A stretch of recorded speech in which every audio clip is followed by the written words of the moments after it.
Assalamualaikum warahmatullahi wabarakatuh. Perkenalkan, nama saya Riha Maulida dengan NIM 201119014. Saya dari lokal PAI 5D. Saya akan membuat video tentang hafalan saya mengenai glosarium yang sudah saya buat untuk memenuhi ujian akhir semester pada mata kuliah pendalaman akidah akhlak di madrasah dengan dosen pengampu Ibu Silviana Hidayati MPD. Baiklah, yang pertama adalah akhlak secara etimologis, berarti berasal dari kata khuluq yang berarti budi pekerti, tingkah laku, perangai, atau tabiat. Lalu yang kedua, akhlak secara terminologis adalah sifat yang tertanam di dalam jiwa manusia yang akan spontan bila mana diperlukan tanpa adanya pertimbangan dan juga tidak memerlukan dorongan dari luar. Yang ketiga adalah sumber akhlak yang menjadi acuan baik dan buruk, mulia atau tercela semata-mata hanya karena syarak, yaitu Al-Quran dan Sunnah. Jadi sumber akhlak adalah Al-Quran dan Sunnah. Yang keempat adalah takwa, yaitu memelihara diri dari siksaan Allah Subhanahu wa Ta'ala dengan mengikuti segala perintahnya dan menjauhi larangan-larangannya. Lalu yang kelima adalah hakikat takwa adalah memadukan secara integral tiga aspek, yaitu iman, Islam, dan juga ihsan. Lalu yang keenam adalah orang yang bertakwa adalah orang yang di dalam satu waktu secara bersamaan menjadi seorang muslim, mukmin, dan juga muhsin. Yang ketujuh adalah ridho, yaitu menerima dengan sepenuh hati tanpa adanya penolakan segala sesuatu yang berasal dari Allah, baik itu perintah, larangan, maupun ketentuan-ketentuan. Lalu yang kedelapan adalah ikhlas secara etimologis, yaitu berasal dari kata kholaso yang berarti bersih, jernih, dan tidak tercampur.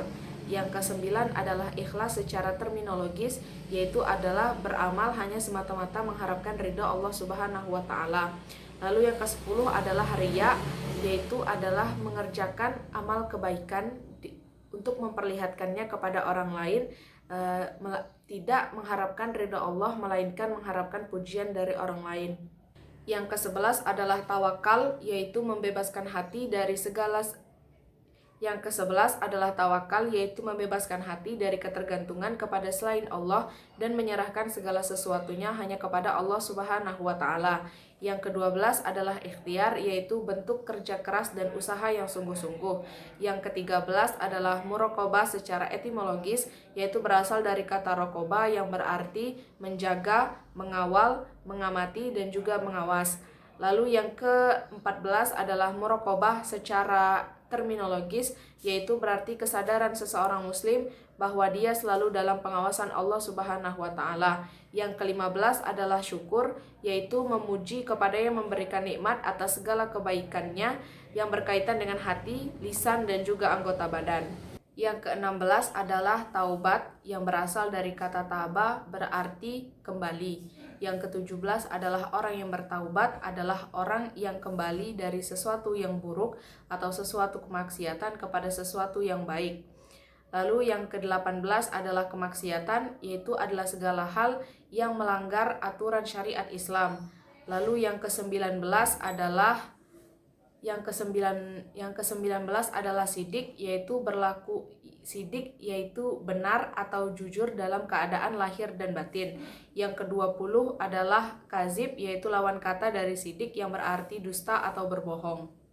Yang ke-21 adalah ifah secara terminologis adalah menjaga kehormatan diri dari sesuatu hal yang menjatuhkan, merusak, dan merendahkan.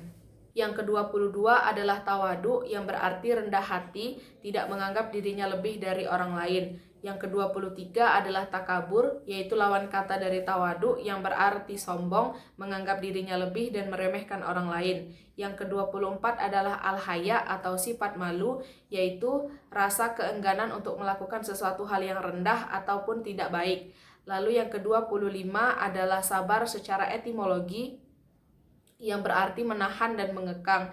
Yang ke-26 adalah sabar secara terminologi yang berarti menahan diri dari segala sesuatu hal yang tidak disukai karena mengharapkan ridha Allah Subhanahu wa Ta'ala. Yang ke-27 adalah jaza'u, yaitu lawan kata dari sabar yang berarti gelisah, sedih, putus asa, lemas, dan keluh kesah. Yang ke-28 adalah maaf, berasal dari kata al-afu yang berarti kelebihan atau berlebih, yaitu sikap suka memberikan maaf terhadap kesalahan orang lain tanpa ada rasa benci sedikit pun dan tidak ada rasa ingin membalas.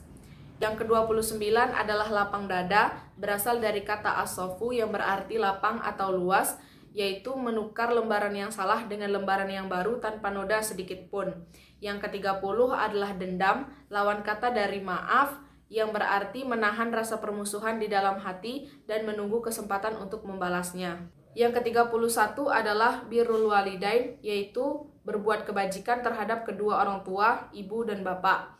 Lalu yang ke-32 adalah uququl walidain, yaitu sifat tercela, berarti mendurhakai kedua orang tua. Yang ke-33 adalah mahar, yaitu adalah pemberian wajib suami terhadap istri yang jumlahnya tidak ditentukan oleh syarak. Yang ke-34 adalah nafkah, yaitu adalah memenuhi segala kebutuhan istri dan keluarga dalam bentuk makanan, minuman, pakaian, rumah, obat-obatan, dan lain sebagainya. Yang ke-35 adalah ihsan al-asyarah, yaitu bergaul dengan istri dengan cara yang sebaik-baiknya.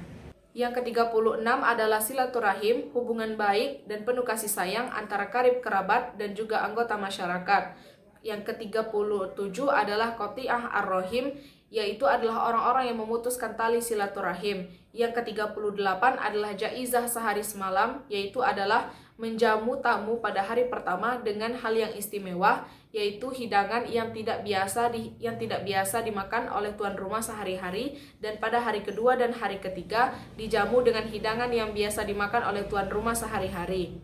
Yang ke-38 adalah khalwah, yaitu sifat tercela, berdua-duaan antara pria dan wanita tanpa adanya ikatan halal dan juga tidak adanya orang ketiga. Lalu yang ke-40 adalah ukhuwah Islamiyah, adalah persaudaraan antara sesama muslim yang mengikat karena kesamaan keimanan dan juga kepercayaan terhadap Allah Subhanahu wa taala. Yang ke-41 adalah ta'aruf yang berarti saling kenal mengenal. Yang ke-42 adalah tafahum yang berarti saling memahami kelebihan dan kekurangan.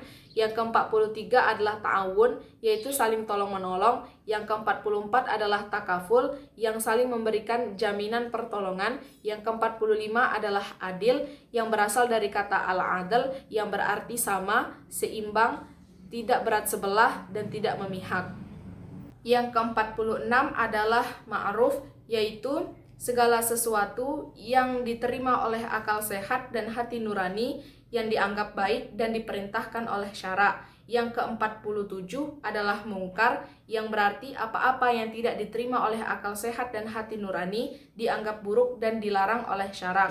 Yang ke-48 adalah sholat, yaitu ibadah vertikal langsung kepada Allah Subhanahu wa taala.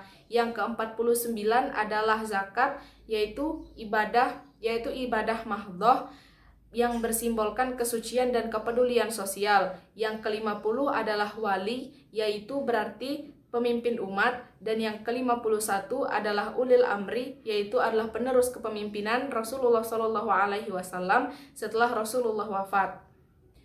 Yang ke-52 adalah min azmi al-umur, yaitu adalah perkara yang memerlukan tekad, keteguhan, dan kemantapan hati untuk melakukannya. Yang ke-53 adalah az-zulumat, yang berarti kegelapan, simbol dari kekufuran, kemaksiatan, kemusyrikan, dan kefasikan. Yang ke-54 adalah an-nur, simbol dari ketauhidan, keimanan, dan juga keislaman. Yang ke-55 adalah at-taghut, segala sesuatu yang disembah dan dipertuhankan selain Allah Subhanahu wa taala. Baiklah, sekian hafalan saya dari glosarium yang sudah saya buat. Video ini dibuat dengan sejujur-jujurnya, tanpa ada contekan dan juga bantuan dari orang ketiga. Jika ada kesalahan, saya memohon maaf. Wabillahi taufik wal hidayah. Wassalamualaikum warahmatullahi wabarakatuh.